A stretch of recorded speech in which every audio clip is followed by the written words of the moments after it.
Terjadi permasalahan antara dosen dan juga bendahara kampus di Makassar, namun ternyata mereka adalah satu kampung dan ternyata tetanggaan. Ada apa antara Dr. Wahyu Jayadi dengan Ella bendahara kampus?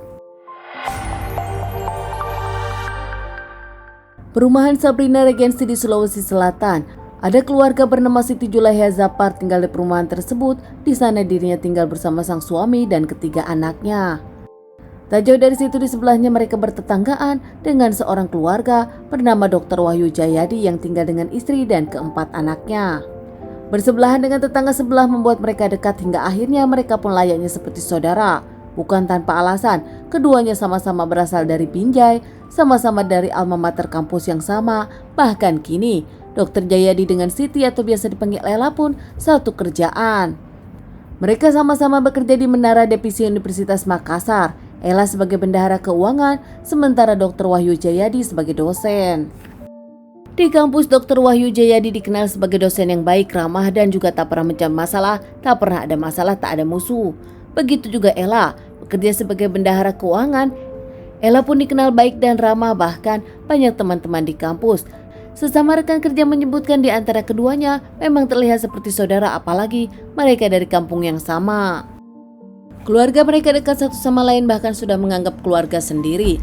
Mengingat suami Ella yang memang kerja di luar kota dan jarang pulang tiap harinya, hanya pulang saat weekend, suami dari Ella pun menitipkan Ella ke tetangga sebelah, ke keluarga Dr. Wahyu.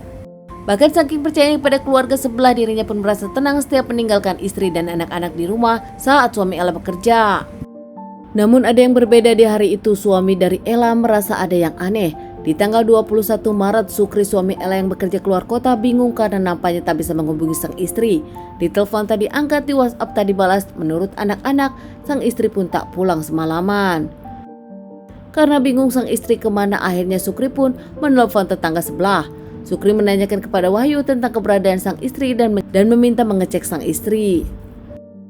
Saat Sukri menelpon Wahyu, Wahyu menyebutkan dirinya tak tahu apa-apa, bahkan dirinya tengah sibuk kini hingga tak bisa pulang ke rumah karena kesibukannya dan lebih memilih tinggal di mobil di depan kantornya. Keesokan harinya di tanggal 22 Maret 2019, ada seorang lelaki yang menemukan sesuatu di proyek. Saat dirinya membuka gudang, kaget. Gudang tersebut ada di ruko, namun dirinya menemukan mobil di depan ruko Daihatsu Terios terparkir. Merasa ada yang aneh, apalagi kaca kiri pecah, dirinya pun mendekati mobil tersebut. Betapa kagetnya, ternyata ada seorang jasad wanita yang nampaknya sudah tak bergerak. Dirinya pun langsung lapor kepada polisi, ditemani warga, akhirnya membantu korban. Tak lama pihak kepolisian datang olah TKP. Di sana saat di TKP ada KTP perempuan yaitu KTP Ella dan juga STNK mobil atas nama lelaki yang ternyata ada identitas suami Ella. Diduga Ella sendiri mengalami perampokan. Menurut pihak kepolisian saat dilihat barang-barang berharga Ella nampaknya sudah tak ada. Pemberitaan ini pun menjadi viral di sosial media, bahkan pemberitaan ini pun sampai dilihat oleh Wahyu dan Wahyu mengabari Sukri suami dari Ella. Sukri sendiri akhirnya pergi ke rumah sakit ditemani Wahyu. Saat itu di rumah sakit Sukri kaget, ternyata yang ditemukan benar-benar adalah sang istri. Melihat ada yang datang dari keluarga korban, akhirnya pihak kepolisian pun meminta keterangan dari Sukri suami dari Ella dan juga Wahyu orang yang mengantar Sukri.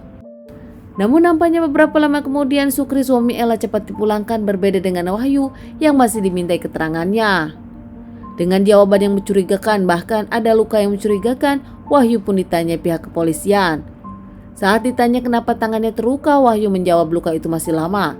Namun pihak kepolisian curiga dengan jawaban Wahyu hingga akhirnya memeriksa. Setelah didesak pihak kepolisian, akhirnya Wahyu mengakui kalau dirinya adalah pelaku penganiayaan dan pembunuhan terhadap Ella. Motifnya karena sakit hati dengan omongan Ella yang kerap mengganggu dan menghinanya. Bahkan masih menurut Wahyu, Ella kerap ikut campur terkait permasalahan dirinya dengan sang istri. Saat itu juga akhirnya Wahyu mengajak Ella berjanjian untuk bertemu. Mereka berdua ingin membicarakan permasalahan. Mereka pergi dengan mobil masing-masing ke tempat yang ditentukan. Di depan ruko akhirnya mereka bertemu.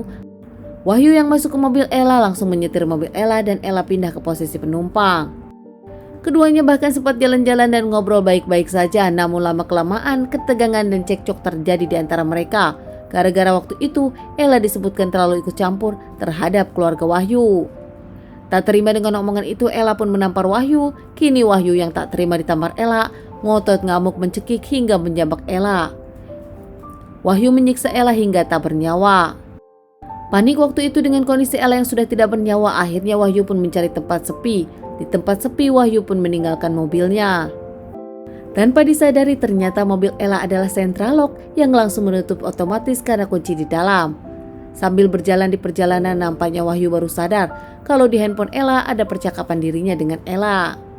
Kembali ke tempat di mana dirinya menyimpan mobil Ella, akhirnya Wahyu pun memecahkan kaca untuk mengambil barang-barang berharga Ella dan juga handphone agar terlihat seperti perampokan.